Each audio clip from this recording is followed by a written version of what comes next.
Hey, good morning, everyone. Welcome to church. We're so excited you would join us for this online worship experience.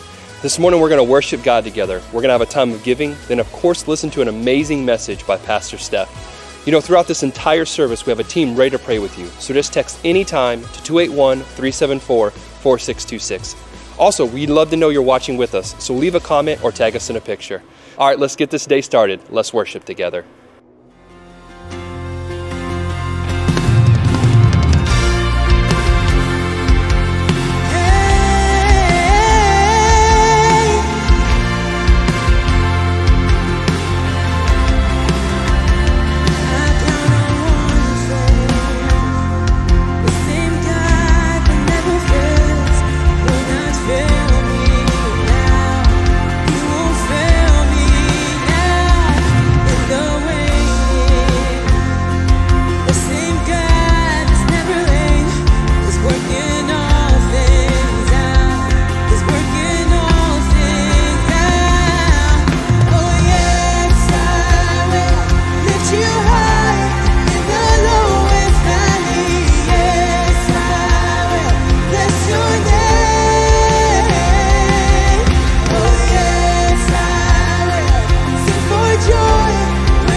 Shadow where I hide, the ransom for my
You are worthy of it all.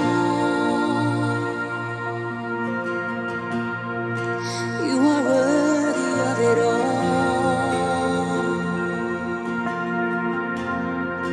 For from you are all things, and to you are all things. You deserve the glory. 'Cause you are worthy of it all, Jesus. You are worthy of it all. For from you are all things, and to you are all things. You deserve the glory. Oh, so worthy, 'cause you are worthy of it all.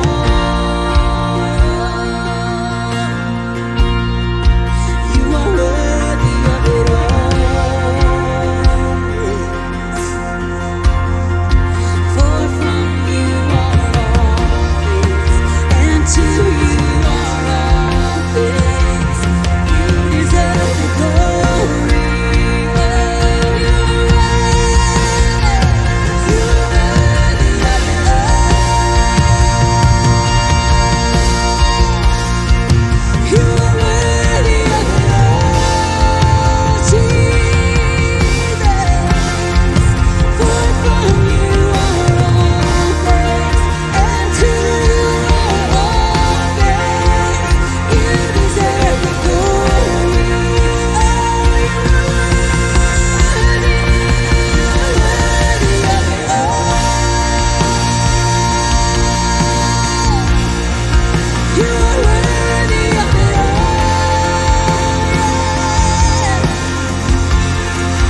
For from you are all things, and to you are all things.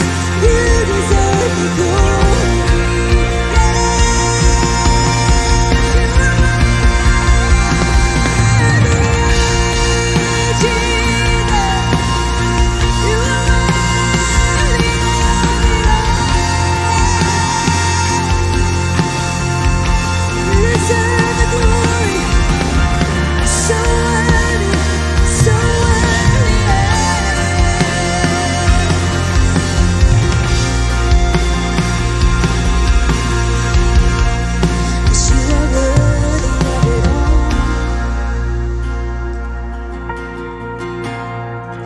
You are worthy of it all. For from you are all things, and to you are all things. You deserve the glory. Sing that one more time. You are worthy of it all. You are worthy of it all, Jesus. For from you are all things, and to you are all things. You deserve the glory.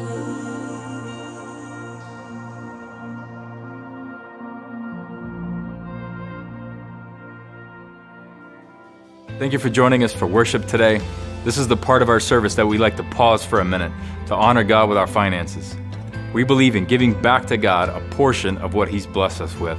So if you would like to partake by giving your tithe or offering today, you can do that right now by texting LS Church to 77977, or you can give by using our website, lschurch.tv. The other way you guys can help is by liking this video or sharing it with somebody you know. Again, thank you for watching today. Let's head over to our message with Pastor Steph. Well, for the past few weeks, we have been in a series about embracing Jesus. I was so excited last week. Pastor James, my husband, shared, and he did a phenomenal job about embracing Jesus in different areas of our life. And this morning, I really want to spend some time talking to you more about that word embrace. I shared with you guys a few weeks ago what really got me on this word embrace. And there's a passage out of Ecclesiastes, and it says this in Ecclesiastes 3. It says, there is a time for everything and a season for every activity under the heavens. And it goes on to say there's a time for mourning and a time for celebrating and a time for grief. But it says this in that passage. It says that there is a season and a time to embrace and a time to refrain from embracing. And as things in our world lately have been so confusing and so ever-changing and so different moment by moment, I found myself questioning, what do I embrace and what do I not embrace? There's things that seem like it's going to be a new normal in my life. And God, do I embrace this new normal, or is this something that you're calling me to resist? Do I resist this or do I embrace this? And it seems like moment by moment and circumstance by circumstance, every time I turn on the news or turn on Facebook or Instagram, I find a new story that I've got to make the decision to embrace or to not embrace again. And so we've been talking about this word embrace for several weeks. And what we've been talking about is in this season of confusion, in this season of uncertainty, there's one thing that we can be certain of in our life, and that is embracing Jesus. I think that's really our best bet. If there's anything that we can be certain of in any area that we don't have to make these hard decisions in, is in the area of Jesus and really just embracing Jesus. And I was thinking about Jesus and when he was here, and we've spoken about this the past few weeks, but when Jesus was here, he himself said, I am the way, the truth, and the life. So when I get into these questions and I get into these minutes of frustration and confusion, I don't know what to do. I remember this passage when Jesus said, well, I'm the way. When I go, Jesus, what do I do? Where do I go? How do I maneuver here? What do I do about my kids? What do I do about my job? What do I do about my finances? He goes, I'm the way. Just follow me. And so the past few weeks, we've really been hanging on these words of Jesus and this promise of Jesus that he is the way, the truth, and the life. And in fact, a couple of weeks ago, we talked about the way of Jesus and the way and the things that he did, and how should we really follow Jesus? What does it look like to follow Jesus through justice? What does it look like to follow Jesus? What is the way of Jesus in dealing with situations that we don't quite know how to navigate? What is the way of Jesus? And like I said earlier, Pastor James spoke last week, and he really spoke about the truth of Jesus. Like, how do we deliver the truth of Jesus? I think we all have a truth that we're very confident in at times, and we all have an idea and something that we feel called upon to say, but all of a sudden we find that the response sometimes to our truth isn't the same response that Jesus got when he delivered his truth. So Pastor James really challenged us last week to go, like, when you're speaking the truth, are you speaking it in the way that Jesus did? Was it truth, or was it truth wrapped in grace? And wrapped in the justice of Jesus. And I really want to continue on this thought process, because we've talked about him being the way, we've talked about him being the truth, but we haven't spent a lot of time talking about Jesus as the life in our life and that lifeline. And so this morning I want to get back down into this avenue of really embracing Jesus. And this past week I was listening to different pastors, different people sharing, and I was listening to this pastor, and he was talking about kind of what we've been talking about, like, in this season, it's not enough just to say you believe in Jesus. Do you really follow Jesus, right? It's one thing to say that I know the Bible says love your neighbor as yourself, but are we really loving our neighbor as ourselves, right? And we know that Jesus says to turn the other cheek, but are we always turning our other cheek, right? And there's these things in the Bible that Jesus has taught us to believe, and I think sometimes at the church we might be guilty of sometimes believing Jesus, but not necessarily following Jesus. And that's really been a challenge for us in this season, to go, like, God, like, I want to follow you, like, follow where you're leading and follow in your footsteps. I want to follow Jesus, but I don't know about you guys, but if we could be honest for a minute, sometimes I feel like following Jesus is really, really hard.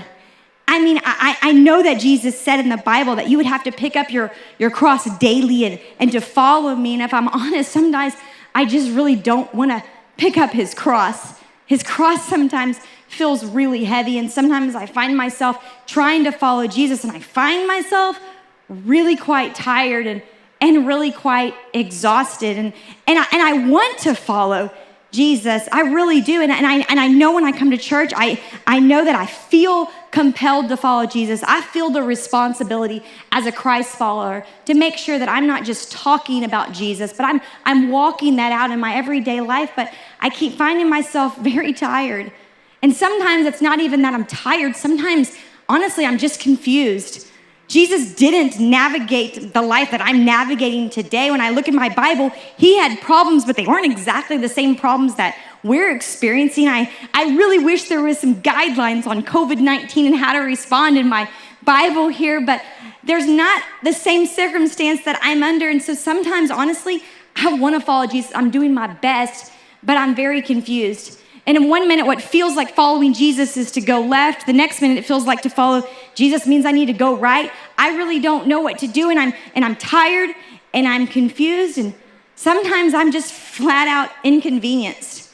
Right now in my life, it would be a lot easier for me just to kind of follow what's best for me and my family. There's days I think about it just being the best and the easiest for me just to kind of worry just about me and not to take a responsibility of following Jesus in this season of uncertainty, in this season of we don't know what's going on, in this season of frustration, just to kind of come and just kind of take care of me and my own. It kind of seems inconvenient some days to pick up my cross, and as I'm carrying my own cross that's heavy and it's cumbersome and burdensome, to stop what I'm doing and come and help other people carry their cross too. And I know as a Christ follower, I know that's like what matters the most. It really matters how we represent the kingdom of God. And I feel compelled to do that for the church. I feel compelled to do that for Christians. I have this call in my life that I really feel like, man, Christians have such a bad name because we talk the talk, but we don't always walk the walk. And Jesus, I really want to be a follower of you, Jesus, but sometimes I'm just getting really tired. And I think what makes matters even more difficult is sometimes I find myself wondering, am I even making a difference? You know, I've really tried to make sure that I'm not only speaking hope, but I'm speaking life. And if I'm online, I'm not causing conflict, not causing strife, but I'm unifying people. And I try to be the best I can be, but I look at the world around me and is it even making a difference? Is it even making a difference, me in my little world, following Jesus in my little way? And I've had conversations with many people, and I don't think it's just me that feels this way. I feel like that's a way that maybe we all feel at times in this season. I think we all really want to do the right thing. I think we all really do want to try to honor God with our life. We want to honor God with what we're doing in our life, but sometimes honoring God is just really, really hard. And it's really hard sometimes to follow Jesus.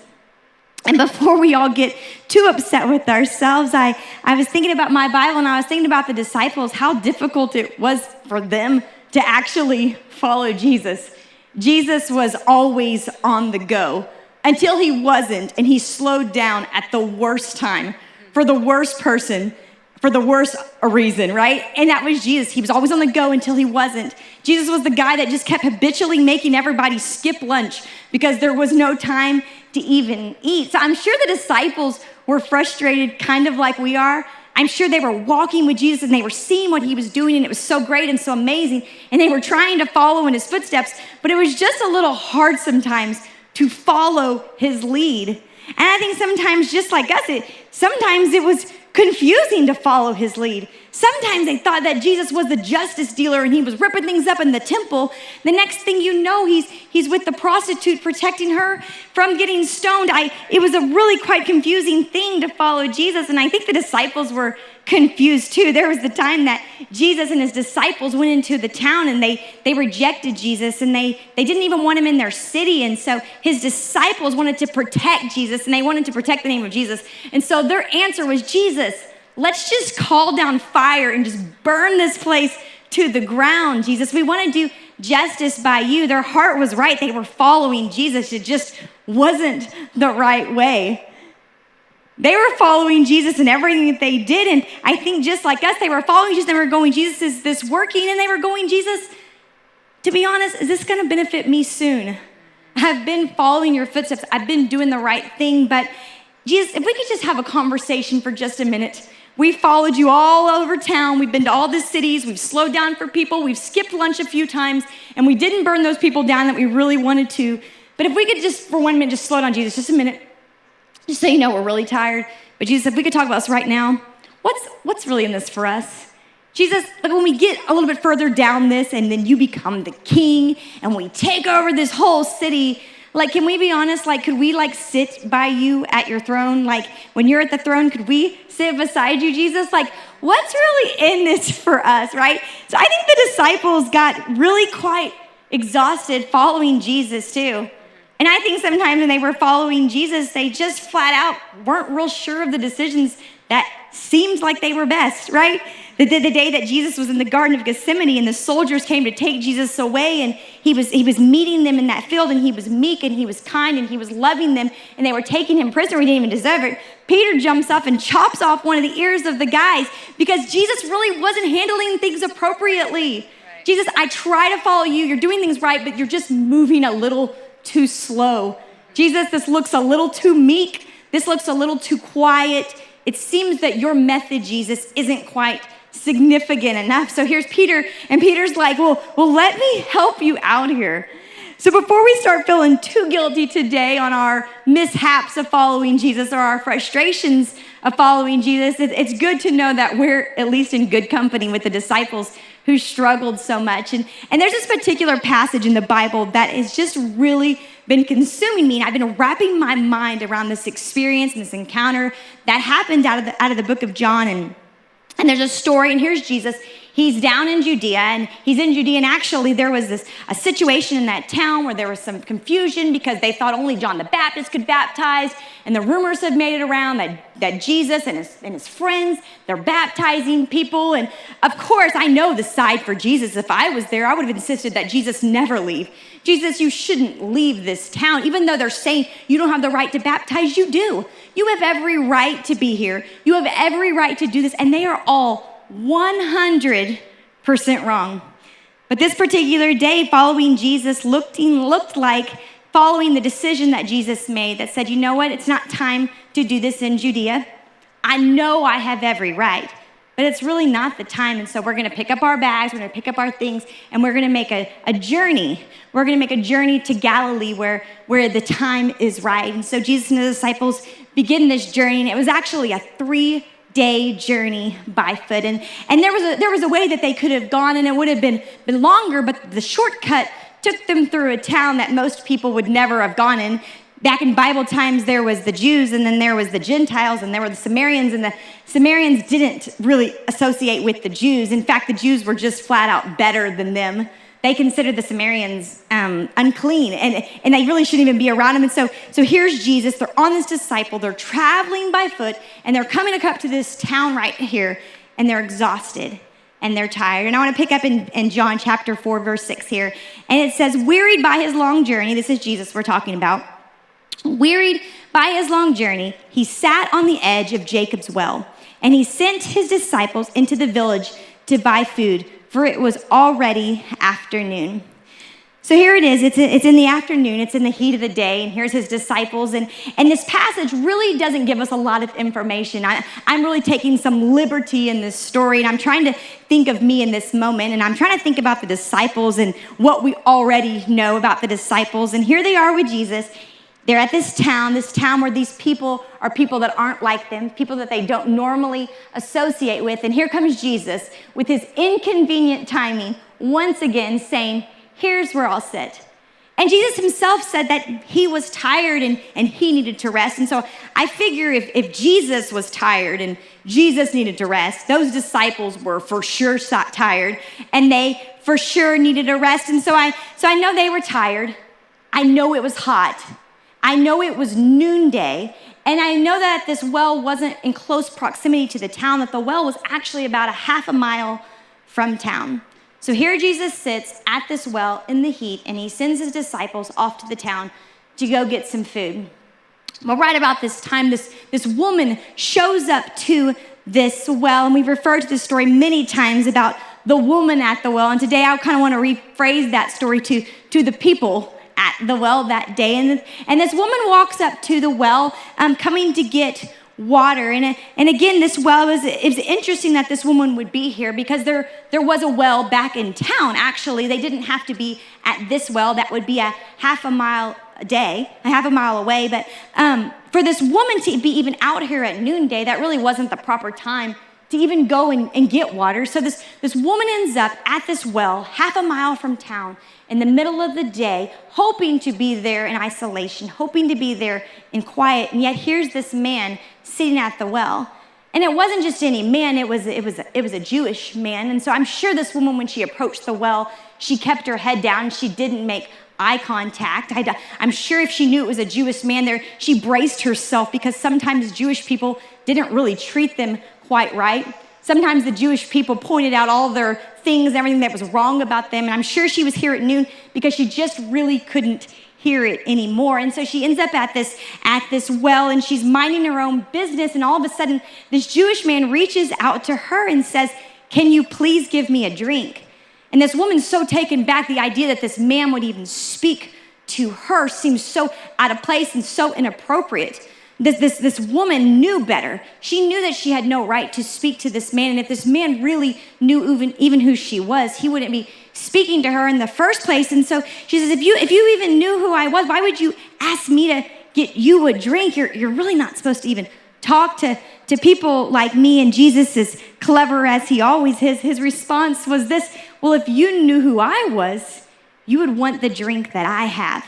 I have the best water. And this woman's now puzzled. What do you mean the best water? This is Jacob's well. This was given to us by our ancestors. This is really good water. And you're saying you can get better water out of this well than I can. You don't even have a bucket with you to get water out of this well. And so Jesus continues to speak to her about this water that he has to offer, this living water where she would never have to drink again. And I can imagine me running into somebody in town, somebody that doesn't look like me or resemble me or have the same past as me. And then all of a sudden, this person begins to promise me something that seems absolutely ridiculous. I'm sure this woman is really taken back in this moment about this water going on. And so she says to him, like, sure, I'll take what you have to offer. I'd love to have this water that you have. And Jesus' response to her was, well, good, go get your husband. Which doesn't seem like an inappropriate response, but knowing her history, the woman says, sir, I don't have a husband at all. In that moment, Jesus says, well, you're right. You've actually had 5, and the man you're living with now really isn't even your husband. But let's kind of go past that, and let's go back to this water. The woman immediately, I'm sure she felt embarrassed. I'm sure she felt shame. She was at this well at noon, half a mile from the town, to specifically avoid this conversation with somebody, another person, another man that wasn't going to accept her for who she is. So immediately she did what any smart woman would do, and that's avert, like just completely distracted. And she goes, oh, you know what? Since you are Jewish, can we talk about some of the religious customs of the Jews? I'd like to know more about that. Let me distract you from the attention being on me, and let's make the attention about something else. Something that I want to make seem significant that really doesn't have significance in my life. So Jesus spends a moment talking her through this religion, talking her through this. They were talking about how to worship and when to worship. And he pretty much wraps this up in this ball of, it really doesn't matter how or when you worship, because soon everyone worships freely and there is no difference between anyone. So the woman's sitting there and she's trying to process what this crazy man at the well has been telling her. And she responds with, yeah, I know one day there's going to be a Messiah foretold about. And in that moment, Jesus goes, well, I'm that Messiah. So I've read this passage so many times throughout my life. This week, I think I've read it more than I ever have.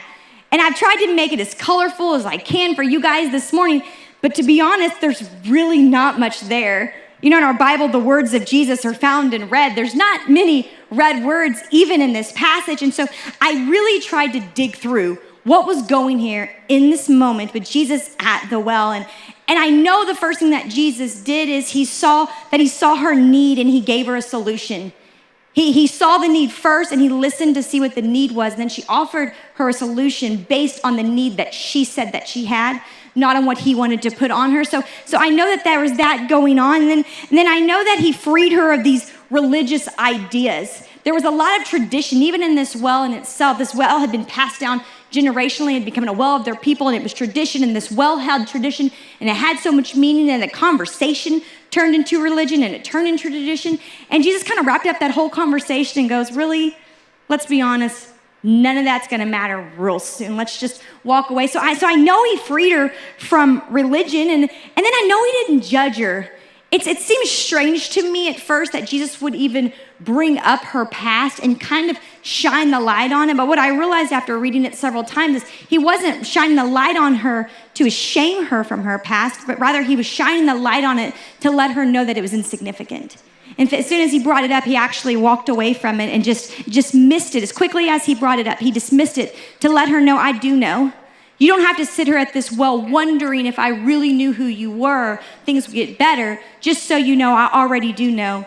Let's move on. So I saw that moment there, and that moment was really powerful to me. And then I began to think about the moment that he said he was the Messiah. I read the passage again, and I thought, like, Jesus, again, if it was me, if you were following me, my suggestion would have been to start with that. Probably if you would have started with, I'm the Messiah, this conversation could have gone so much differently. But what I realized after reading this passage multiple times, Jesus really wasn't concerned with who he was. He was concerned with what he had for her. Yeah. He wasn't showing up on the scene and going like, hey, everyone, just so y'all know, I am a Christian and I'm a Messiah. So that means this validates who I am and I'm above you all. I'm the Messiah. Clearly, everything I say moving forward, you should take my advice. Instead, the first thing he did was he just saw her and he loved her and he met her. And it wasn't until she found trust in him that he even revealed who he really was. And so I read this passage and it's such a captivating passage for me, but really kind of what happens after this, I think is the piece that's really stirred me the most. And this is a few verses down now in chapter 4, verse 27. And it says, at that moment, the disciples returned and were stunned to see Jesus speaking with this Samaritan woman. Yet none of them dared to even ask what they were discussing. And it says this, all at once, the woman dropped her water jar and ran off to her village and told everyone, come and meet a man at the well who told me everything I've ever done. He could be the anointed one we've been waiting for. Hearing this, the people came streaming out of the village to go and see Jesus. I'm really captivated at the people at the well at this moment. I mean, we know Jesus is the character sitting here at the well, but here we are. We have this woman at the well that came to this well buried in shame, came to this well buried in her insecurities, buried in the things that she's carried. And all of a sudden, in the moment, you have this woman that is so excited and so changed. And then here's the disciples. They're coming back from the same village. They're sitting here at the same well, but they're having a completely different experience. The experience between these disciples and this woman were completely different. Same well, same time, same Jesus, same opportunity, different experience. And the disciples here, these true followers of Jesus that had walked and talked with Jesus every single day, they were having an experience in that moment too. It says as they came back, and first they were stunned, they were shocked that he was even talking to her, and they dared not say anything. So pulling from what we know about these disciples, we know that this had already been a day filled with inconvenience. That had to have been the mood they felt right then. Jesus, the whole purpose of you staying here was so that you could rest. We intentionally didn't take you to the town because we wanted to protect you from these people and we wanted you to rest here. So I'm sure they were frustrated in that moment at the inconvenience this day had already brought. The half-a-mile walk there and back at noon in the day, I'm sure they were tired. It sounds like they were protective over Jesus. They were stunned that they were even talking to this woman, and they tried to protect his reputation. We're not even gonna act like Jesus is associating with this woman. We're not even gonna dare and ask him what he's saying because we don't wanna damage his reputation. We all know Jesus is too good for her, and we know this doesn't look good, so we're gonna excuse Jesus from this encounter. We're gonna treat this encounter like it didn't even happen. So here they are, they're inconvenienced, they're tired, they're protective, they're concerned, and they're frustrated. And yet here's this woman encountering the same Jesus at the same well. And it says that she dropped her bucket and sprinted to the town. That same town that was a half a mile away. That same town that was in the blazing heat of the day. The same town that she had just left a little while ago because the shame she carried in that town was so great, she would have to leave to even go get water. It says that she dropped her bucket and she ran back to that town because she was so excited. This passage is so crazy to me because it's like, here's Jesus, he's doing the same thing and he's at this same well and the people are all there together, but their experience of Jesus was so different. And I spent this time really trying to think about what was different. I thought about Jesus, and I know it says that Jesus is the same yesterday, today, and forever. So was Jesus any different to her than he was to them? Did he have this secret living water that was only available to this woman that wouldn't be available to these disciples? There's no way. That's not who Jesus is. That wasn't what the difference was. So the difference wasn't Jesus. The difference wasn't the well. The difference wasn't the living water. The difference was this woman and her posture. Because for this woman, Jesus wasn't familiar. She'd never been around someone like this before. She'd been around a lot of different men, but no man had ever looked like this. She didn't have the opportunity of the disciples. She hadn't walked and talked with Jesus every single day. She hadn't been with him during lunch that we skipped last week, and definitely she wasn't there when we talked about burning down the whole village. She hadn't familiarized herself with Jesus because she'd never really encountered him. I realized that this woman, she obviously wasn't very busy. The disciples were busy. They were on their way into that town. They had things to do. We were on our way to Galilee, and we were already behind on time because Jesus continues to talk to everybody at the most inconvenient times, and we're hungry, and we're tired. We've got to get in, and we've got to get out, and we've got to get going. But it was obvious that this woman really just wasn't too busy. Here she was, again, outside, half a mile outside her town in the middle of the day. When everyone else was probably at work, she had all the time that she needed. When everybody else had stayed in the town and just got to the well that was the closest, here she is at the well that's half a mile away from the town. She obviously didn't have too busy of a schedule. She obviously wasn't very knowledgeable. She had heard a few things about Jesus, but it was all open-handed. When she talked to Jesus, she said, does worship look like this or does worship look like that? Does it have to be like this or does sometimes it be like that? Can you just talk to anybody that you want or is everybody okay to talk to? She didn't have her hand closed around her religion. She didn't have her hand closed around her belief system because she knew she really didn't know anything. And in fact, but more than anything, she really wasn't loved. She had been with man after man after man her whole life, and there was this burning desire in her that had never been met, and it was this desire to be loved, this desire to be seen. And you wouldn't think that would be her desire by just watching her. Here she was at this well alone in the noon, right? And for me, that would be a red flag. Like, obviously, this woman wants to be left alone. Obviously, she doesn't want to be messed with. I obviously should give her space. I obviously should walk away from her and act like I've never even noticed her. But here Jesus is. He initiates the conversation. He sees her heart. And for the first time in her life, she encountered this pure, true love. The thing that she had been desperate for the most in her entire life was right there in front of her. I'm sure she was tired of trying to every relationship she was in to be enough. I'm sure she was tired from just walking out to that well. I'm sure she was tired of every day giving everything that she had. At this point, this woman was desperate. She was desperate for an encounter. And I was listening the other day to T.D. Jakes, and he said this phrase, and it just stuck out for me. And he said that love liberates. And if you think about love being the liberator, I think the greatest moment that we've ever been liberated was that moment on the cross. And that's what the cross was. It was the It was the true interpretation of love. It was love personified that day that would turn into being the greatest liberation for everything. And what I realized that day and what I realized was happening in that moment is that love was liberating her. Love was freeing her. And I don't know about you guys if you've ever had this relationship with someone or ever been in love, but I've been there. Y'all got to see him last week. He's a handsome guy.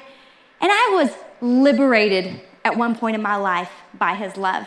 I've grown up always kind of being an overachiever. I'm not the best at everything, but I'm like going for like top 90% in everything I do. I was good in school. I played all the sports. And in fact, I graduated valedictorian from my class. Grades were important to me, and everything really was. I played volleyball and cheerleading. I was the captain of my cheer squad and my volleyball team, and I was always just doing my best. And when I graduated from high school, things didn't change much. I continued on that journey. I went to college, and just to make sure I had every box checked off, I majored in like 75 things, one of those being law and political science, another one of those being the medical field. I was just trying to make sure that I covered every base, and I did everything, and I always made straight A's. I can't imagine going a day without turning in your homework. Like, who would even do such a thing?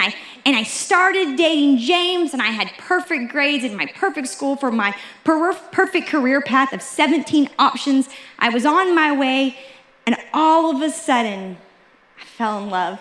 I remember being in a class, it was a political law class, and I had made straight A's, and it was just a few weeks left of the semester, and we had one term paper left. I had the best grades in the class. In fact, the teacher asked me one day to tutor my own class in his absence. I was on my way until love liberated me. And all of a sudden, these things that seemed so significant in my life, all of a sudden didn't seem quite as significant.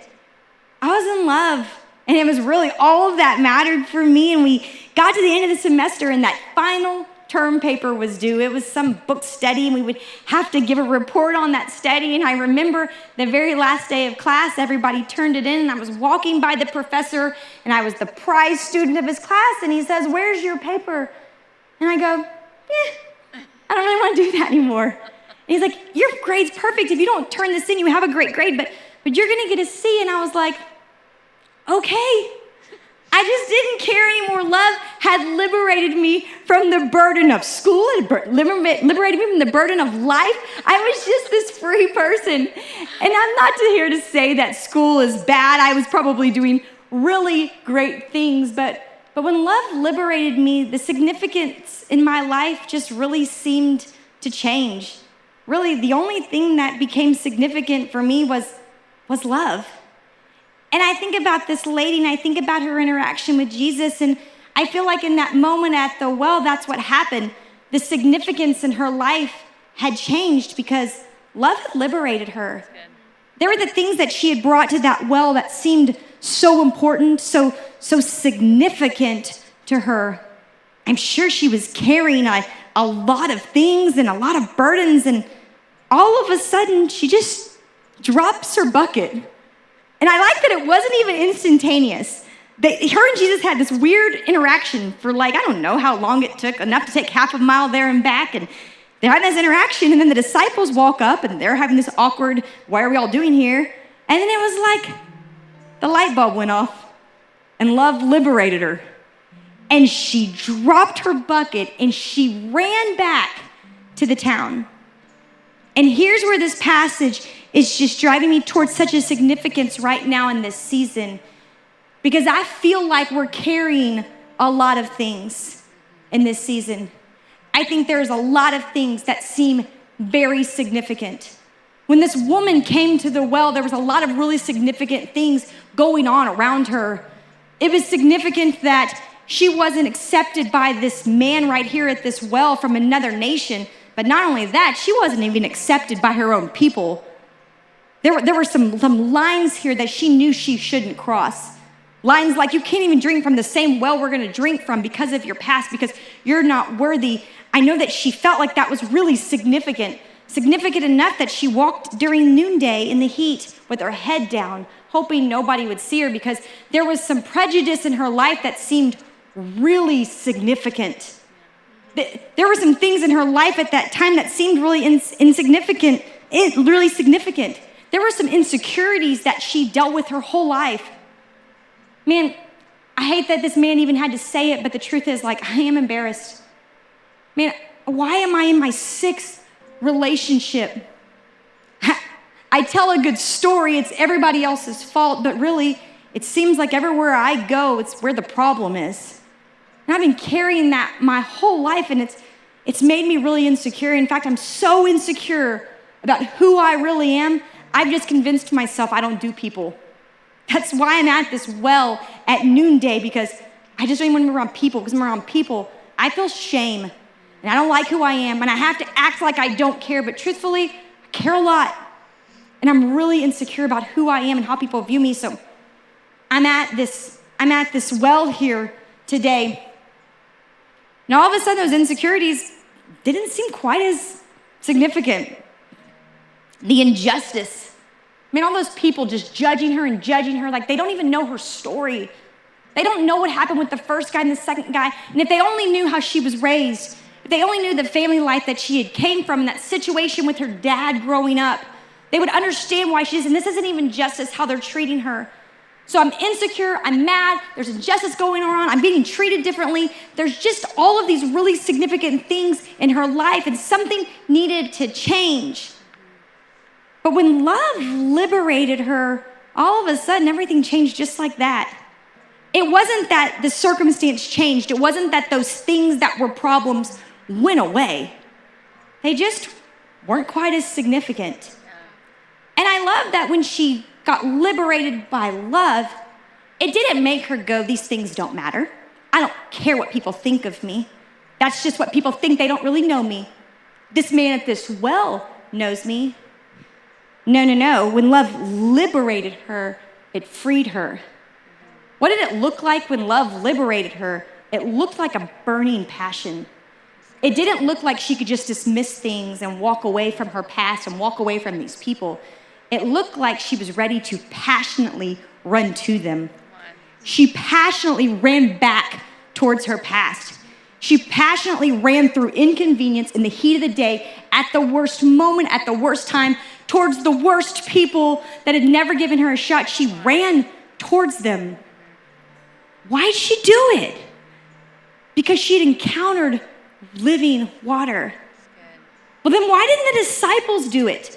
They had the same living water, and they went to that same town with the same people during the same day, and actually, they were way better off than she was. They weren't having known about her hit their past. They weren't talking bad about the disciples. They had some weird stuff going on with some prejudice because of their different lifestyles and different religions, but they had it better than she did. So why was her experience that she wanted to run towards those people, and yet they were okay with reluctantly coming back with a sandwich? Their experience was so different, and I can't help but think that the difference wasn't Jesus and it wasn't the water, it was the passion to encounter healing at that well. It was the passion to drive towards Jesus. And that's what happened in that moment for this woman. The only thing that became significant in that moment was Jesus. Jesus became what was so significant. And it didn't make everything go away. It didn't make her turn an eye. It made Jesus become significant, so everything looked differently. Everything had a new lens. Everything had a new layer. She wasn't frustrated, and she didn't feel like those people needed to get what they deserved, and she wasn't scared, and she wasn't confused, and she wasn't hopeless, and she wasn't going, I don't know what to do next. This is my 6th husband. What's going to happen next month when my 7th husband rolls around and COVID-19 is happening? I don't know anymore. Instead, she said, I don't know. I just met this man, and my life has changed. And all of these things are really important. I see you. I see what you people are carrying. I see what you're concerned about. All of these things matter, but just come with me because I've got hope. I've got life. I drank this living water, and that living water turned into fire. And when we embrace Jesus in this season, I want to make sure that that's the Jesus that we embrace. And I think a lot of times as Christians, like I said, I think we really want to do the right thing, and we want to do the right thing. We want to follow Jesus, and we find ourselves really tired We know that it's not enough just to believe in Jesus. We need to follow Jesus, but following Jesus without his water gets really tired. And I'm thinking about these people at this well, all there together, all having their different experiences. These disciples, they're tired and they're frustrated, but they're doing the right thing. Like, I hate that they were so tired because they were doing the right thing, but I really hate that sometimes we get so tired and we're doing the right thing. And I think that they were doing better than they were yesterday, because if it had been a couple years before Jesus had shown up, they wouldn't even think about going into that town. So now they're in the town, and they probably said please and thank you for their sandwich. So they were at least in the town. They were doing more than they did yesterday, but they had drifted away from that well that kept them filled, that well that they had called them out of that boat that day and said, come on and go with me. It was kind of like what happened to this woman that day. I don't know, I just met this man and he rocked my world. Man, all of a sudden things are different. I don't know what just happened to me, but there's this fire inside of me, and it's all I can think about. It's all that consumes me. I'll leave this boat, I'll leave this well, I'll leave this bucket, I'll leave whatever to follow him. And I wonder sometimes if the reason our journey has become so heavy and so cumbersome is because we're not really drinking that water like we should. And there was another piece in this passage that puzzled me for a bit. It said if you drink my water, you'll never be thirsty again. And it confused me, because there's days as your pastor, I feel really great. But there's days I feel really thirsty. And I didn't understand. I said, Jesus, you said here that you won't be thirsty again. And I feel thirsty all the time. And what Jesus began to show me is you're never thirsty if the drink's available. And here it is, Jesus going, I'm always going to be here now. Now you know where I'm at. You know this well. You don't have to be thirsty. The woman was thirsty because she never knew where to get the water from. But the disciples and that woman from that day forward knew about that well. All they had to do was go and get a drink.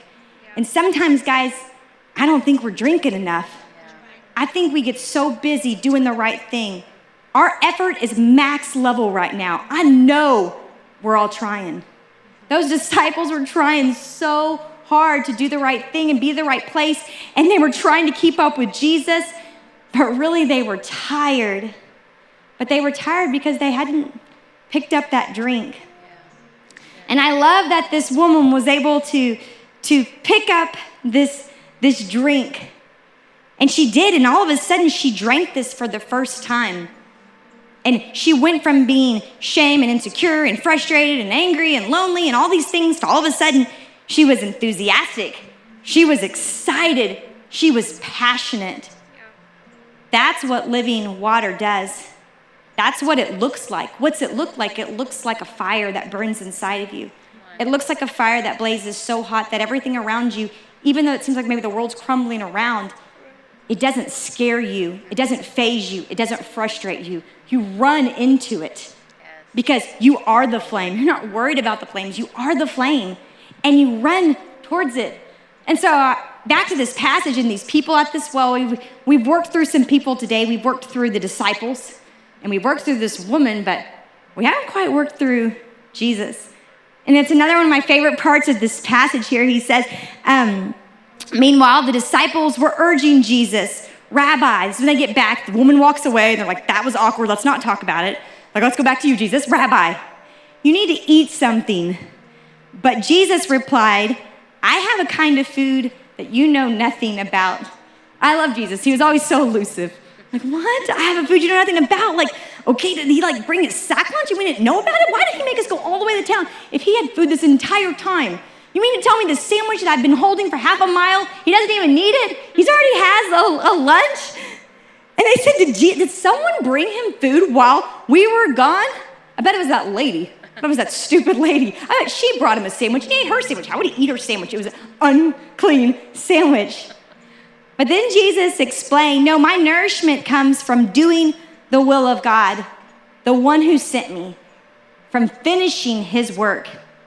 y'all are worried about food and sandwiches and things, but like, I'm full.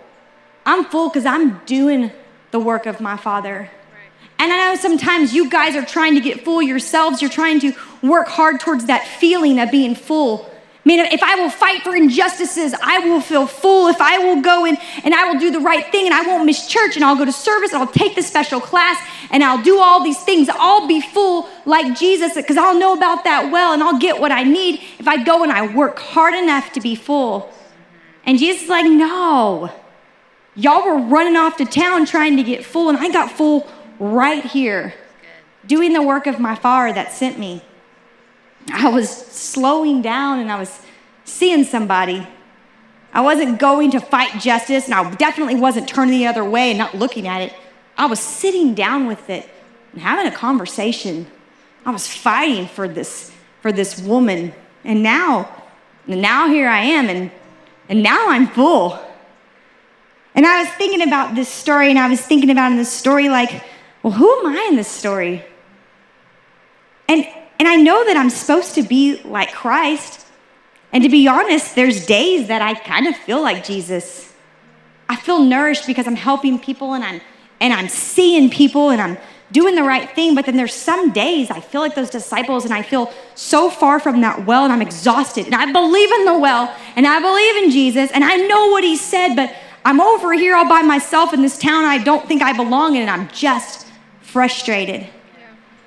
And as much as it's important to follow Jesus, just like these disciples were doing, I think sometimes in our efforts to follow Jesus, we end up just kind of drifting away. And we find ourselves not near the water. And we find ourselves thirsty because we've left the location where we can get a drink. And it's not fresh and it's not new. And in this passage, if you ask me, who do you want to be, Jesus' disciples or the woman that had all the husbands? Well, I'd be like, well, first I want to be Jesus, but no one can be Jesus, only him, so it can't be that. And who wants to be the woman with all the husbands? I guess I'll pick the disciples. And I think sometimes that's what we do. We pick to be the disciples instead of the hurting, desperate woman that's ready to look her insecurities in the eye and says, enough is enough. I just need you to save me. Instead, we carry it all. And we go, I needed that one day, and I got my fulfillment, and here I go to do my thing. And we just get really far from that well. And I love that in this passage that this woman had such an encounter with Jesus in that moment. All the things in her world that were not correct, she was able to come in again and correct those things. She brought a new perspective. And like I said, those things didn't disappear, and she didn't just turn her eye. She ran to them. Not because she had to. She didn't walk sluggishly with the disciples going, I have to do this again. She was so excited about encountering Jesus, embracing who he was, that she ran to do it. Guys, if we don't feel like we need to run to do things, it's a real good sign that we haven't been at that well in a while. That we ourselves have gotten so busy and we haven't slowed down enough that maybe we've drifted away. And in this story, I'm looking at these people and I'm like, God, I want what that woman has. And I want what the woman has, but sometimes I don't do what the woman does. And what the woman did is she slowed down and she sat there at the feet of Jesus. And she came with her vulnerability. She came with her insecurity. She didn't worry about fixing the problems of the world. She asked Jesus to help fix her problem. She was just really thirsty. And when God met her at that well, those problems in the world, she was able to run towards and bring solutions. She wasn't carried off by those problems. But at the well, there was actually a fourth group of people. There was the disciples, and there was Jesus, and then the woman. But remember, that woman, she went to the town, and she got more people. People that had never heard this Messiah. People that only heard bad things about the Jews. How judgmental they were, how aggressive they were, how much they just thought they were better than everybody else and that everybody was unclean compared to them. So in verse 39 it says that many Samaritans from the village believed in Jesus because of that woman. She said, he told me everything I ever did. And when they came out to see him, they begged him to stay in their village. So he stayed for 2 days, long enough for many more to hear this message and believe. So here are these people that had never encountered Jesus. All the disciples, I don't know if all 12 were in passing that day, but all 12 of them go to the city, get a sandwich, nothing changes. Everything still stays the same. But one woman says, I'm gonna encounter Jesus. I'm gonna drink that water. I'm gonna get that fire, and I'm gonna run to the city. And when I get there, I'm not gonna go around going, you should do this, you should do that, you should say sorry, you should do that, and I'm gonna cause justice here. She just said, come and see. They didn't even like this lady. And she comes back and she's so enthusiastic and she's so passionate. She's so different. She's so changed. They're like, well, then I'm following her. I don't know where she's going, but I'm gonna follow her. She led that whole town to Jesus. And it says, then they begged him to stay. I don't know about you guys, but I think the way our world is right now, I think we just need to beg Jesus to stay. And I think if we just go and we're too busy and we get the sandwich and we in and out and we keep our head down, I don't think we're ever gonna lead people to beg Jesus to stay. So as we close this morning, I wanna invite you to ask yourself a pretty honest question. And that's who I am in this story. And to be honest, I think that maybe I've been able to be all 4 people in the story. I don't know if I was completely the people in the town because I've always known who Jesus was and I had some encounters with him. And so it was easy for me when I knew he was at the well for me to run back because I've tasted that water. So I can't say I'm completely like them, but I had that season of going like, I don't want to have anything to do with those people. I've been hurt by those people. Those people have rejected me. Those people have made fun of me. Those people have put me on this pedestal that I can't maintain. Those people didn't make me feel good. I've been those people. But the person I loved being the best in the whole story was when I've been the woman. When I've just sat there and drank that living water. The times in my life that I've encountered Jesus and that fire got so exciting to me that like everything around me like didn't even really matter. And I think there's some of us that have had that moment, we've been the woman, and maybe we've drifted and been the disciples. But what if in this season, God's calling us to come back and be the woman? Because one woman encountered Jesus, a whole village was set free. Man, what if right now the responsibility that we have from our King isn't to go and fix the world, it isn't to go and do this or do that or make this happen. What if our responsibility right now is just to go get a drink? What if our responsibility is just to encounter him? Just to get that fire burning inside of us that goes, I just met this man. Y'all have to come and see because it's so good. That's the mission. The mission is just to go sit at his feet. If we want to embrace the way of Jesus and we want to embrace the truth of Jesus, first and foremost, we got to embrace the life of Jesus. He's the way, the truth, and the life. And if the Jesus that you're serving right now isn't bringing you life, you're not at his well. You're in the city and you've forgotten where that well is. So this morning, I want to invite you as we close in prayer this morning. If you're one of those people and maybe it's just asking God to have that encounter through the well, maybe it's an honest discussion. But man, for some of you, I feel like you might be those people in the village that have really never slowed down for these other people, this Jesus that you speak of. And today I want to invite you, like, he's at the well. And whatever you think you know about church or Christianity or Jesus, if it doesn't bring you life, then you don't know my Jesus. And I'm sorry because sometimes we've done a bad job. Sometimes we get busy being the disciples and we're trying to do the right thing. And in doing the right thing, we're doing the wrong thing. And we think we're following Jesus, but we're not. But he's life and he's good and he sets us free. And that's our obligation right now, church. Our obligation is to go to that well and get that. Because that right there is life. It says the gospel is the good news. It brings hope and it brings restoration. And that's our call. Hey, thanks for watching today.